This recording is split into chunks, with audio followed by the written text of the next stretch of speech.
Turn your living room into a joyful, hands-free playroom with CoComelon Sing and Play with JJ. Your child sings, moves, and learns right alongside JJ and friends, all on the big screen. It's designed thoughtfully to spark speech, rhythm, and coordination through songs and active play. Try an ad-free, safe, and interactive way to make screen time part of their learning and growth. Parents love how easy it is, voice-controlled and frustration-free.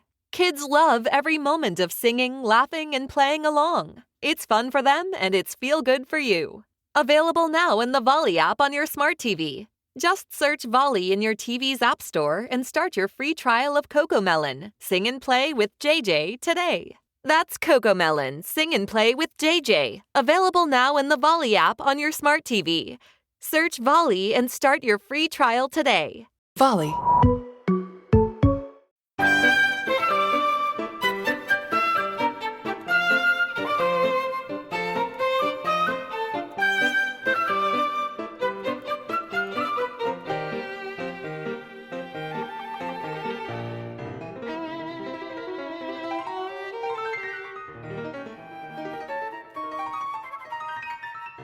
Hey there, I'm Cindy Renna, and this is episode 4.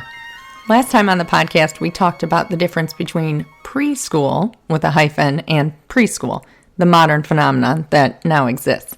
Today, we're going to unpack that idea a little bit by talking about how to nurture your preschooler's mind, or in other words, how to homeschool in the early years.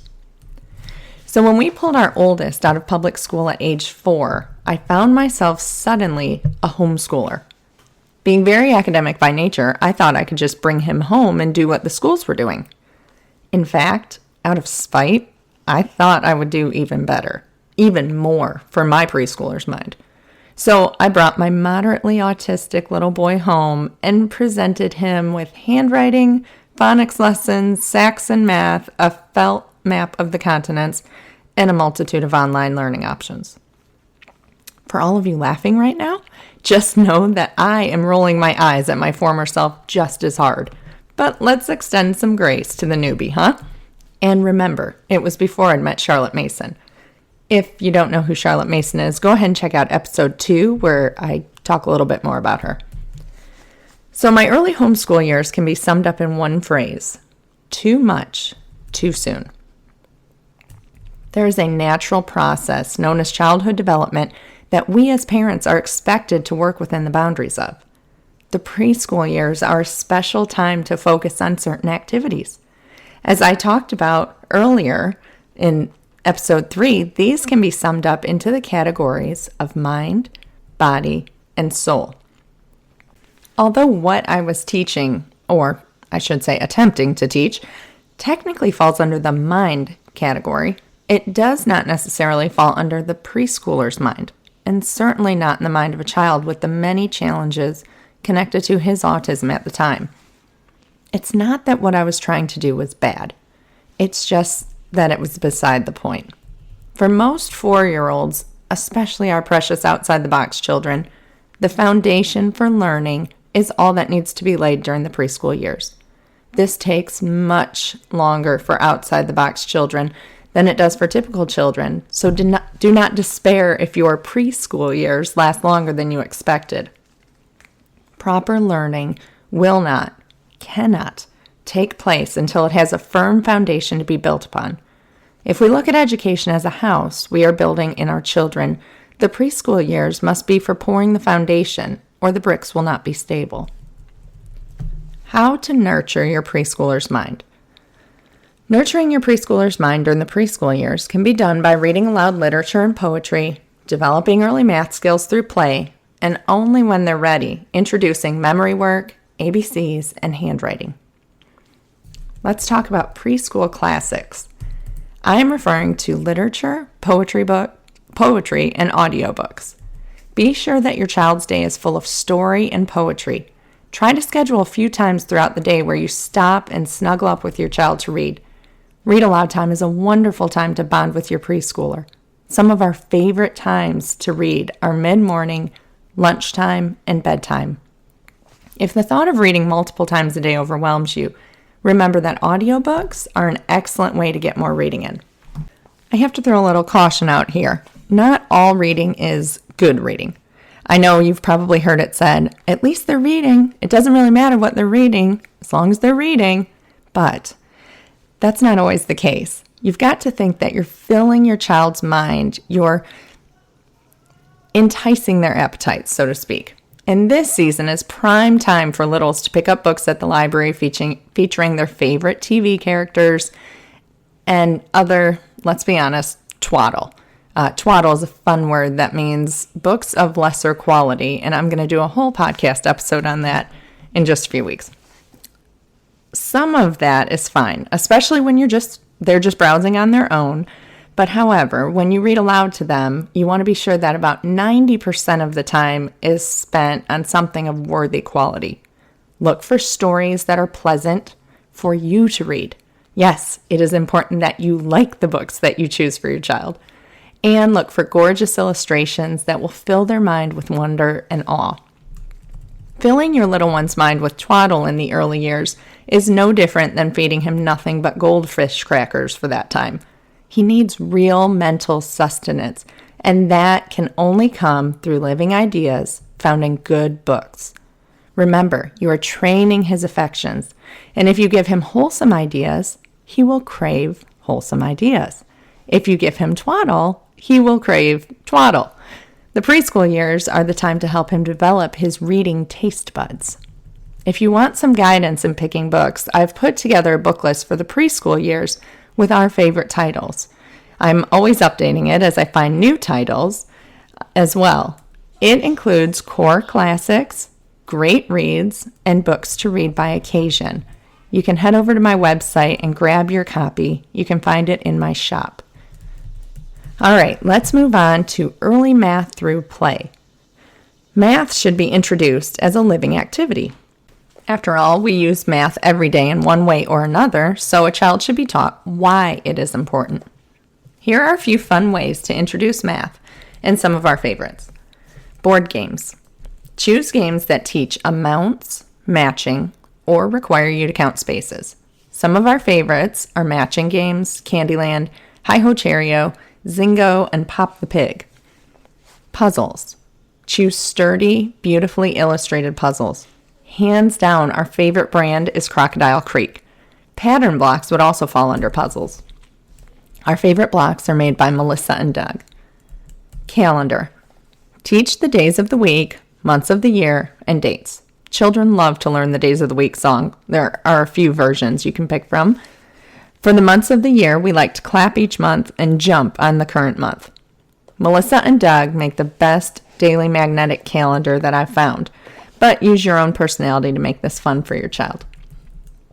Grocery shopping. Yes, I'm suggesting that you take your preschooler shopping with you.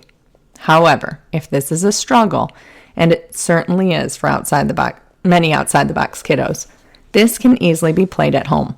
Set up some of your food items with tags and shop your kitchen with your child. You could even use play money and make it more fun. Incorporate questions and requests that encourage your child to count. For example, you could say, "Mommy needs 3 cans of beans," and have your child get them. Checking items off a grocery list is also important, and you could discuss the price of items if your child is ready for all that.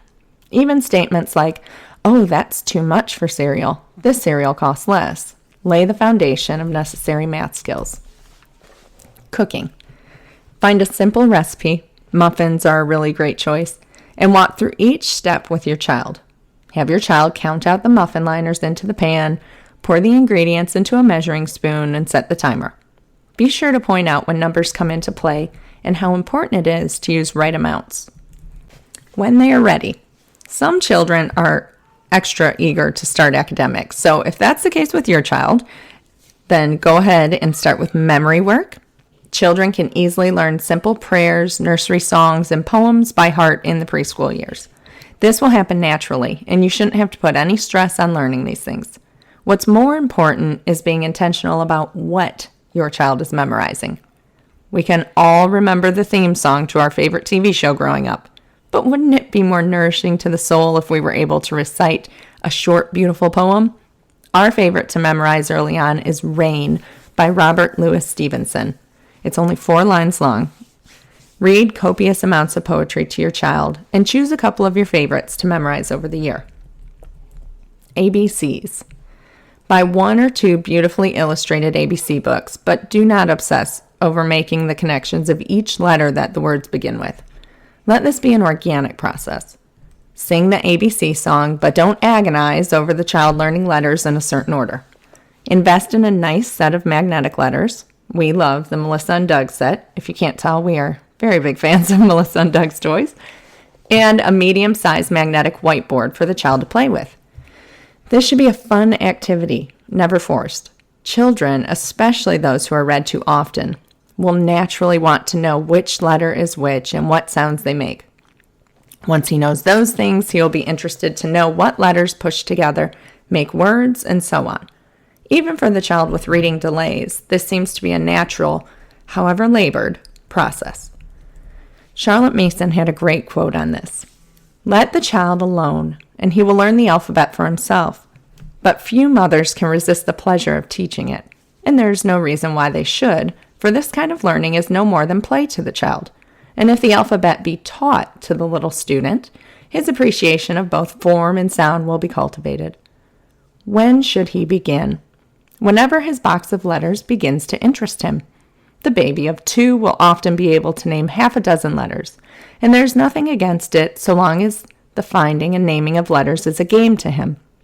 But he must not be urged, required to show off, teased to find letters, when his heart is set on other play. Another thing you can introduce if your child is ready is handwriting. This is the only time I'm going to recommend a formal curriculum in the early years. A brilliantly designed multi-sensory program is Handwriting Without Tears. Now, we don't follow the program to the letter, but when your child is ready, I suggest that you buy the little workbook designed for preschoolers. I believe it's called Get Set for School, or maybe My First Book. I think they changed the name recently. And absolutely, you should buy the wood pieces to make the letters with that is sold by the same company. At your child's leisure, let them make the letters with the wood pieces, build the fun character they refer to as Map Man, and practice writing some letters. We use large Crayola washable crayons with the workbook. Don't allow your child to do sloppy work in this workbook when teaching handwriting. Remember, even one perfectly executed letter for the whole day is preferable to a whole page of slipshod work. All right, all together now. So to recap, here's the extent of your preschool child's academic schedule to nurture his mind.